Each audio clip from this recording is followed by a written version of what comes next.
Hello, and welcome to the Love Your Work Life podcast. I'm your host, Elissa Shuck. Whether you're going for that next promotion, looking for a job, or making a career pivot, I'll teach you how to navigate it all so you can have the career you want.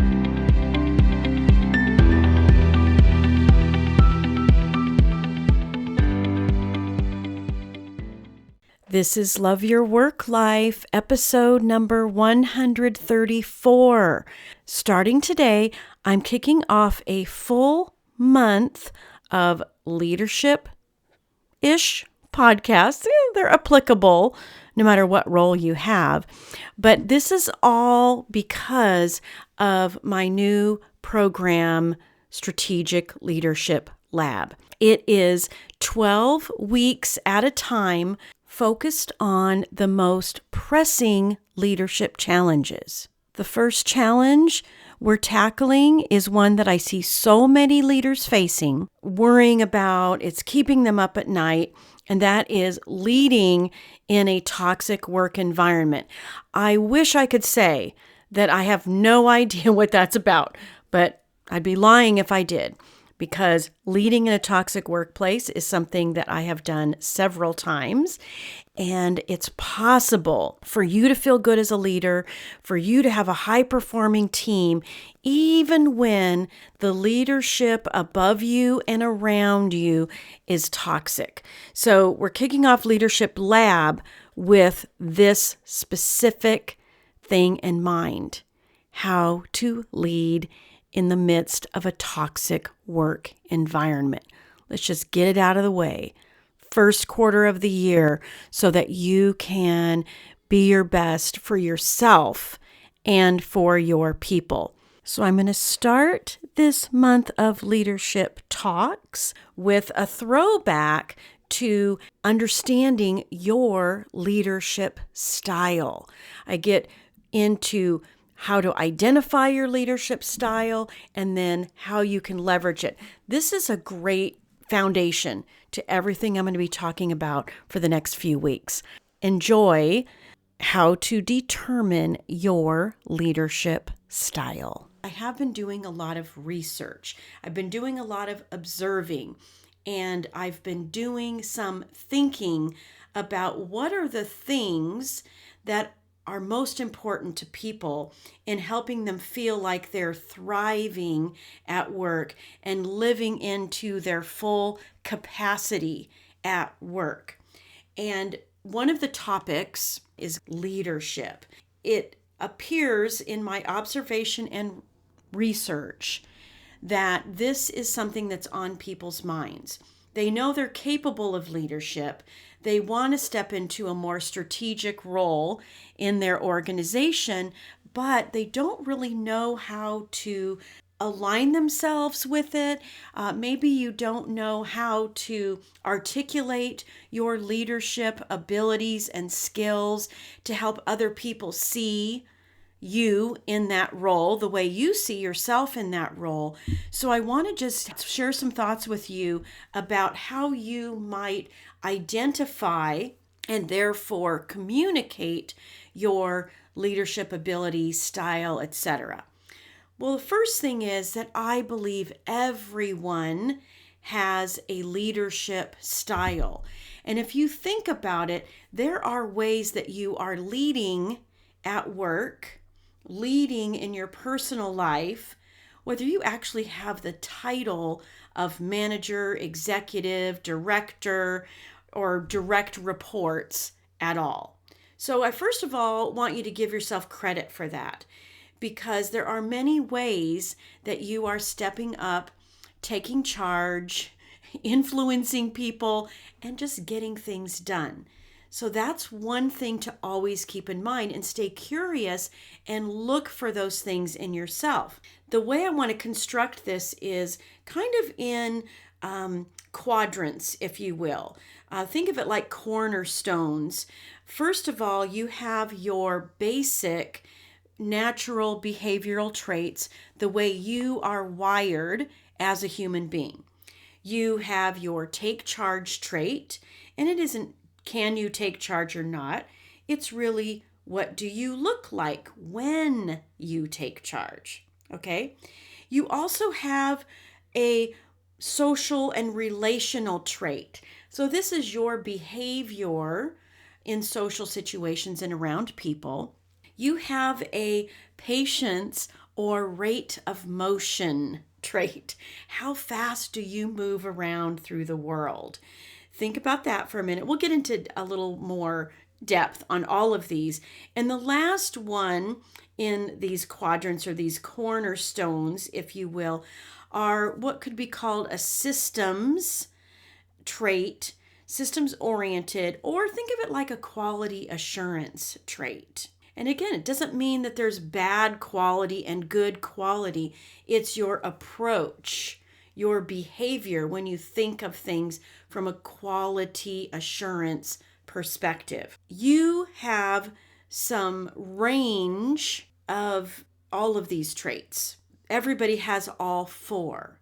The difference is which ones kind of dominate your behaviors, which ones show up the most, which one would we say is the one that is most prominent for you, okay? Most dominant, most prominent. Maybe you are take charge, and maybe that is the behavior that leads your general strengths, okay? And if that's the truth, then there's a good chance that you're someone who is direct, who is decisive, maybe a little bit competitive, and you get results, and you do it by being a bit authoritative. Now let's take a look at your social and relational trait. Are you someone who is articulate, enthusiastic, very interactive? Are you someone who seeks opportunities and you're just kind of influential? Like you just might be the person that people come to. You might be the person that's not afraid to be up and about and in front of others. Think about that. These all relate to your leadership style, okay? Now, if you are someone who your rate of motion is more steady and consistent, you're someone who it could be described as being very persistent and dependable. That is a rate of motion that indicates you're probably also a patient person too, as well. Does that describe you? Again, we're talking about the trait of these cornerstones that you lead with, the ones that seem to be the most dominant in your behavioral style overall. And then the last one, this systems oriented, this quality assurance trait. If this sounds like you, that you're someone who's structured, who's accurate, who is known for follow through, who really likes to have a system in place, have procedures in place, like that is your jam. When there's a procedure, you are thriving, okay? So we've got these four cornerstones. Now, how do these four cornerstones show up as a leadership style? Okay, because remember, as I said at the beginning, I truly believe everyone has a leadership style, whether you are in a role where you have people following you or not. And what I mean by that is you don't have to be in a quote unquote management position to show up as a leader. And the more comfortable you get showing up as the natural leader you are, and the more comfortable you get at leveraging those leadership traits that you naturally have, and you start to recognize those within yourself, the easier it's going to be for you to find those leadership moments in your current organization. And when you see those leadership moments and you step into those more boldly with more courage, then other people are going to recognize those traits in you too. And maybe you even find spots to talk about it. That's probably a whole nother podcast episode, because talking about how you show up isn't bragging or being arrogant. It's just you talking about yourself with ease and certainty and helping other people see your qualities, the qualities that will actually help the organization thrive and move forward, all that good stuff.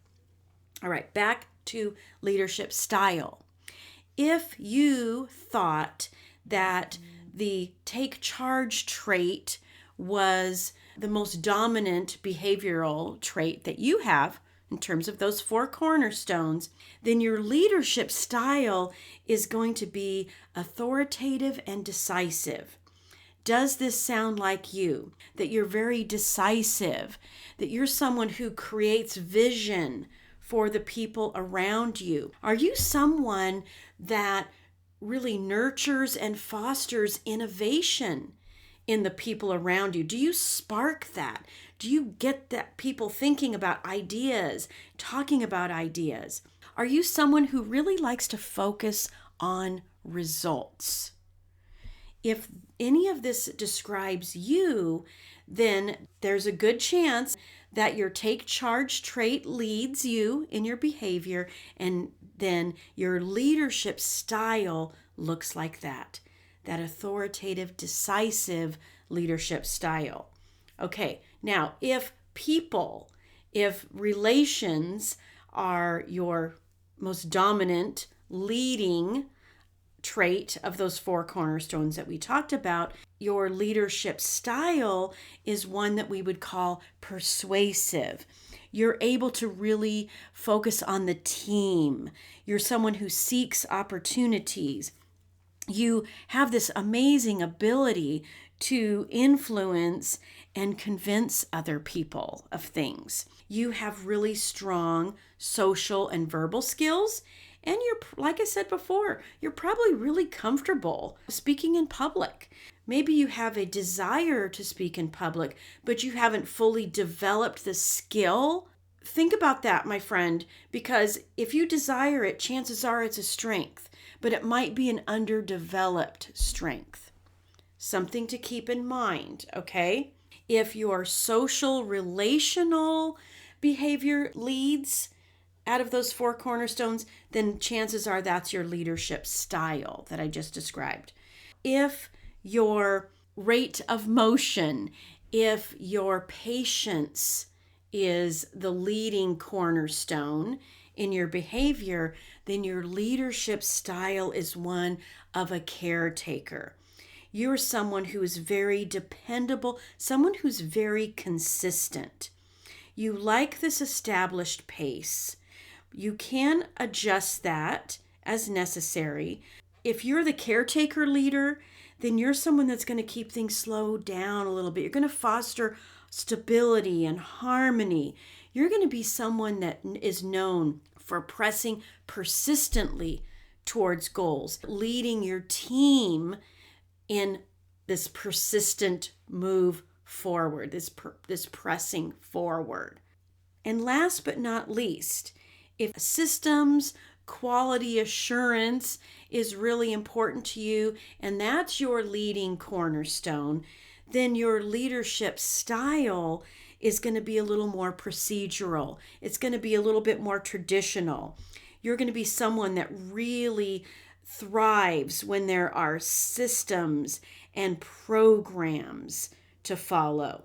You're going to be someone that shows a high level of loyalty and commitment. You're also going to be someone, again, think of it as quality assurance, that values the expertise of others. You're not afraid to bring in other people, subject matter experts, as needed, because that helps you assure the quality of output, the quality of the deliverables. You like to be right, and you like to have correct results, meaning you're assuring quality through your actions, through the way the team is working together. Now, of course, there are some other nuances to this leadership style, but I hope that you go back and listen to this episode again. Identify your traits within the descriptions that I just gave you, and then start to think about the actual things happening inside your world and the way these traits express themselves, both the cornerstone traits as well as the leadership style. Start to come up with examples of where you have thrived because these traits are underpinning your success. That is what's so cool about them. Once you start to get these aha moments, these, oh my gosh, that's me moments, light bulb things in your brain, then you will start to associate these traits with some of your day-to-day activities, actions, responsibilities, impact, and results that you're creating day in, day out. Now, you can start leveraging those for the kinds of roles that you want to be in if you want to take more of a leadership role, or you can just say, wow, I don't need to be in charge of people, but I do want to leverage my natural leadership ability to have greater contribution inside the organization. It is so cool how this all works together. So, my friend, you are a leader. You can leader up anytime you want. Just recognize those amazing traits within yourself. If you like this podcast, I invite you to visit the Love Your Work Life website at elissashuck-careercoach.com. On the site, you'll find all the information you need to work with me one-on-one, as well as get access to my courses, Job Search Field Guide, and The Art of Stellar Interviews. I can't wait to help. I look forward to seeing you there.